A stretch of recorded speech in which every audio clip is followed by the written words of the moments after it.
Hello दोस्तों, हम फिर आ गए थे कहानी केयरिंग हस्बैंड, जिसको लिखा है श्रेया जी ने और उसका ग्रेड भी इन्हीं को जाता है। सो दोस्तों, हमारी इस कहानी के पूरे पूरे एपिसोड नंबर आपके 132 हो चुके हैं। हम देखते हैं आने वाली कहानी में क्या होता है। शुरू करते हैं कहानी का एपिसोड नंबर 133 और देखते हैं कहानी में क्या होता है। वहीं दूसरी तरफ कबीर लैपटॉप पे अपना काम कर रहा था कि तभी उसका असिस्टेंट भागा भागा आया। वो इस समय थोड़ा घबराया हुआ लग रहा था और हाफ भी रहा था। पहले उसने अपनी बड़ी हर धड़कनों को काबू किया और फिर कबीर की तरफ देखते हुए जल्दी से बोला, बॉस, रुद्र सूर्यवंशी मैडम की इंफॉर्मेशन निकलवा रहे हैं। लगता है उन्हें पता चल गया है कि मैडम आप ही की पत्नी हैं। बॉस, हमें जल्द से जल्द कुछ करना तो कुछ करना होगा, वरना वो मैडम को नुकसान पहुंचा सकता है। वैसे भी वो कोई ना कोई मौका ढूंढ रहा है आपको नुकसान पहुंचाने का, और मुझे लगता है रुद्र इस बार मौके का फ़ायदा ज़रूर उठाएगा। पर यह सुनकर भी कबीर ने कोई रिएक्ट नहीं किया, वैसे ही अपना काम करता रहा। वहीं कबीर को कोई रिएक्ट करता ना देख कबीर का असिस्टेंट हैरान रह गया, क्योंकि उसे लगा था कि ये सुनकर कबीर गुस्से से पागल हो जाएगा और पिछली बार की तरह ही उस आदमी को मार देगा। और ये याद आते ही वो काँप गया कि कबीर ने उस आदमी के साथ किया क्या था जिसने श्रेया को नुकसान पहुंचाने की कोशिश की थी। पर अभी कबीर को कुछ रिएक्ट करता देख उस जैसे उसने कुछ सुना ही ना हो।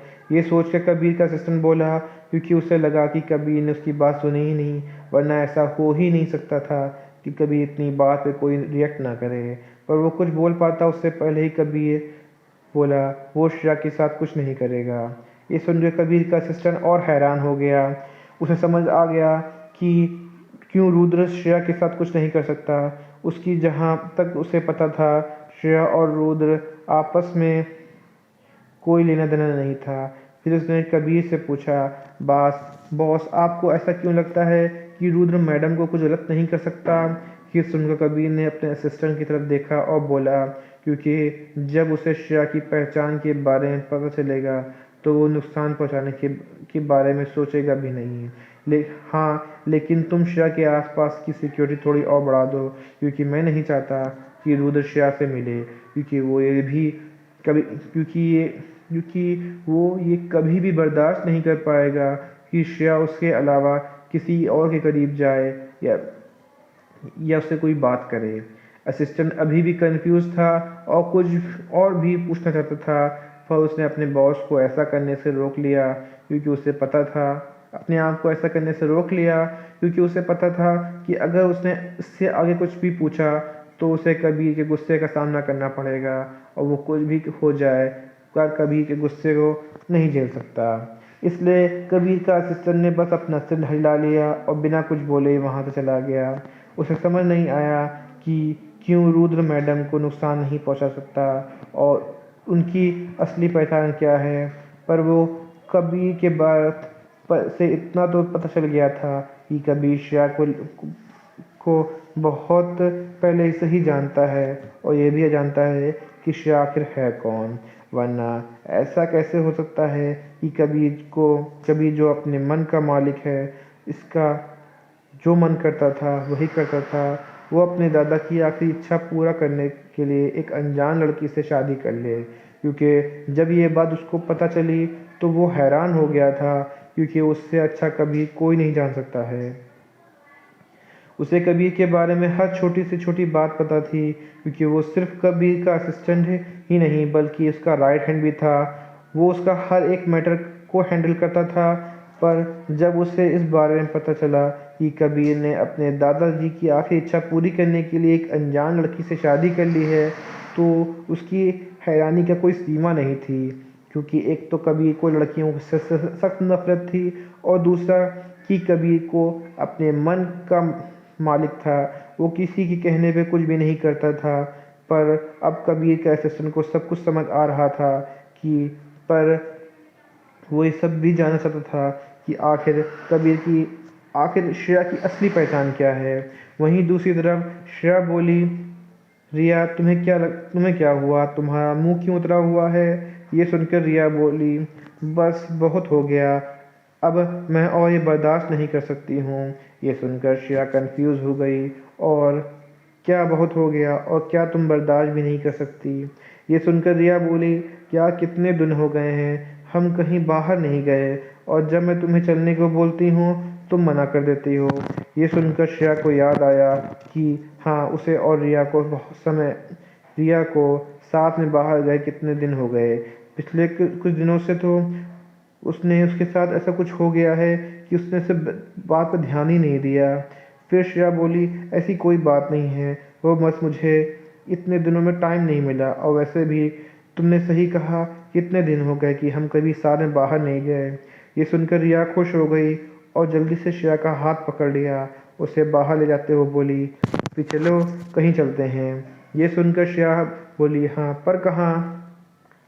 ये सुनकर रिया बोली, और कहाँ, शॉपिंग पर, वैसे भी मुझे बहुत टाइम हो गया शॉपिंग किए हुए। ये सुनकर श्रेया ने अपना हाथ छुड़ाया और रिया को मारते हुए बोली, तुम्हें बस एक ही चीज़ आती है, शॉपिंग।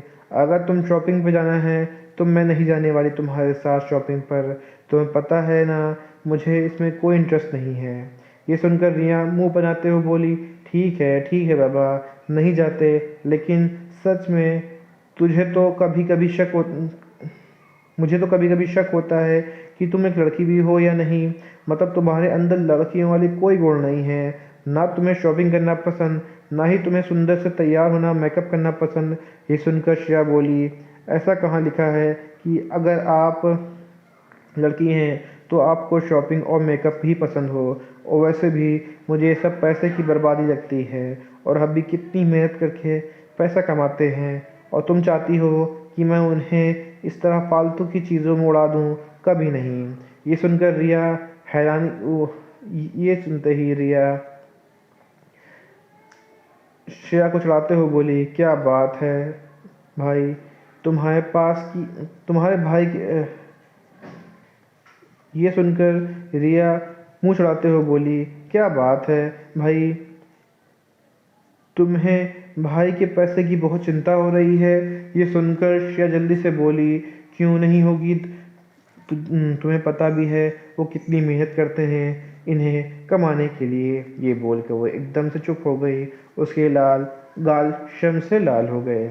ये सुनकर रिया बोली, तुम और भाई बहुत आगे बढ़ चुके हो, तभी भाई की इतनी फिक्र हो रही है, और तुम्हें देखकर तो मुझे लगता है कि मैं जल्द ही चाची बनने वाली हूँ। ये सुनकर श्रेया के कान लाल हो गए।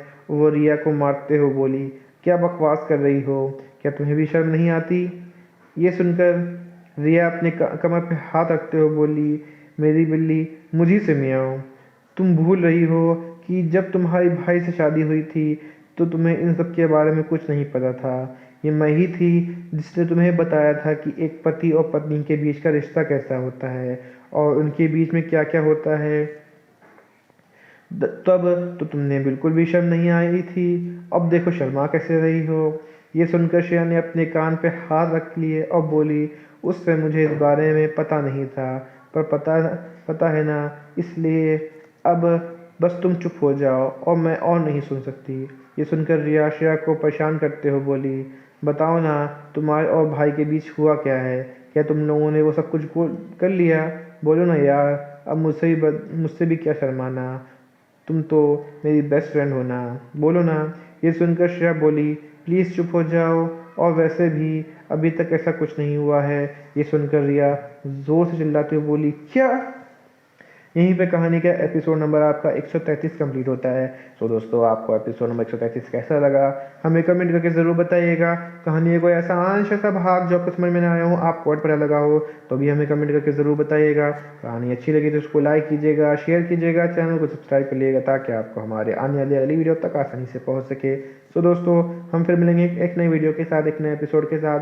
तब तक के लिए मुझे इजाज़त दीजिए। धन्यवाद दोस्तों।